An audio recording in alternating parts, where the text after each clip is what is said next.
sensitivity and this intolerance to food, or this triggering of inflammation, can also lead to a lot of autoimmune diseases. And we have an epidemic of autoimmune diseases that are happening today.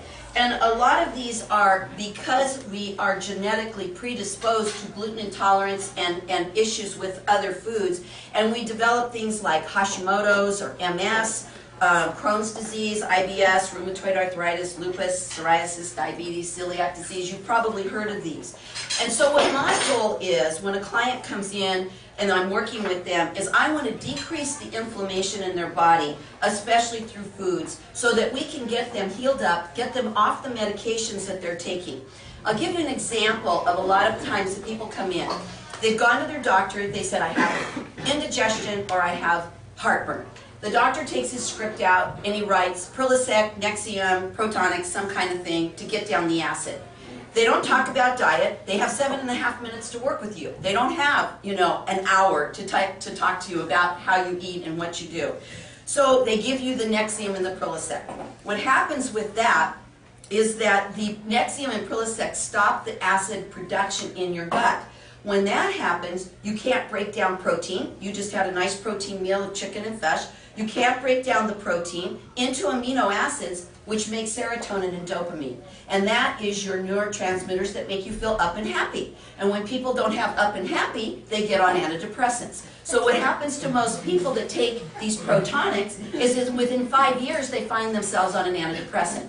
So instead of looking at it that way, we change the diet, we heal the gut, we have the people either get rid of the protonic and eventually get rid of the antidepressant, or we keep them from going on it in the first place. So we look at things a lot differently than going first to the medication. We're looking at what food can do to heal and what foods can be causing the issue in this individual, because it's all individual. I had a mom call me from Pennsylvania. I do work all over the United States. And she called me, and she actually had a child with pediatric anorexia. This little girl only ate 7 foods. She was 5 years old. She was still on formula because that's the only way they could really get nutrition into her, because she was eating, one of those 7 foods was marshmallows. And so you can see that it wasn't very nutritious. She had a hard time going to the bathroom, and it hurt a lot. Her tummy hurt a lot. So we did this test, we found out what inflammatory foods were going on. Her mom got her off the foods, which she panicked because some of the foods that we found that she could eat were the foods that were actually causing the problem.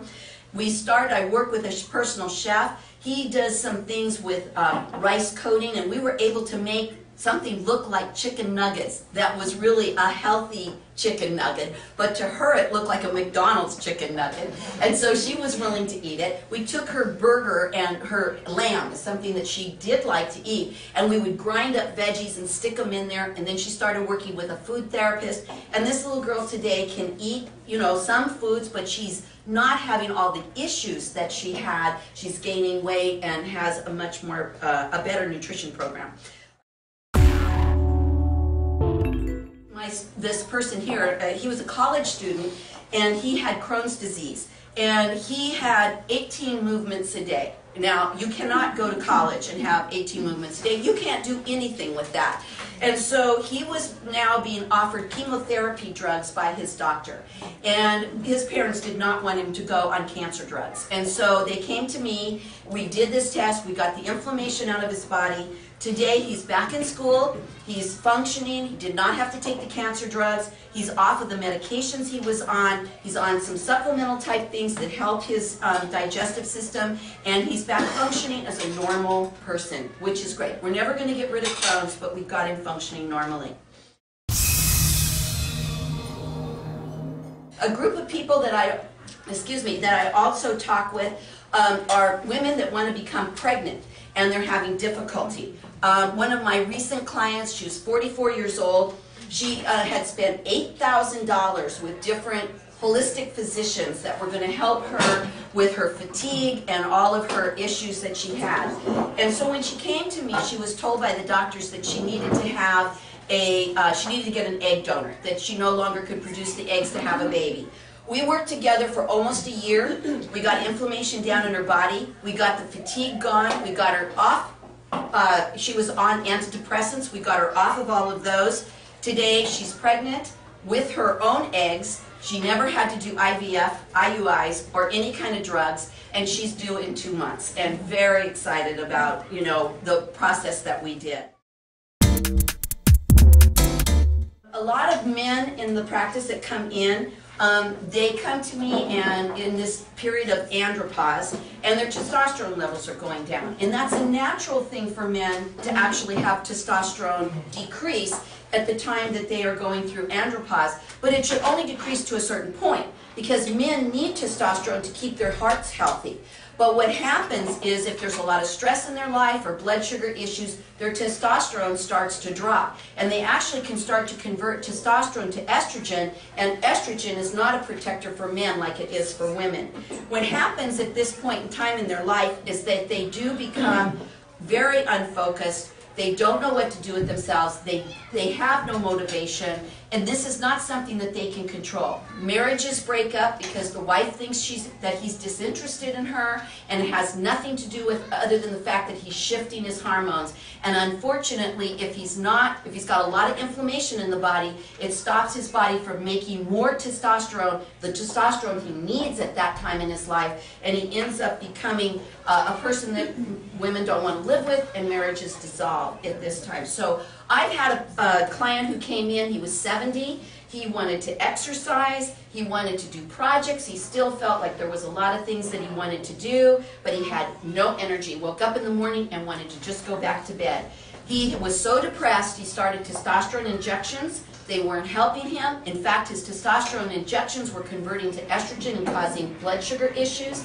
We regulated that. We got him off all the foods that were causing the inflammation.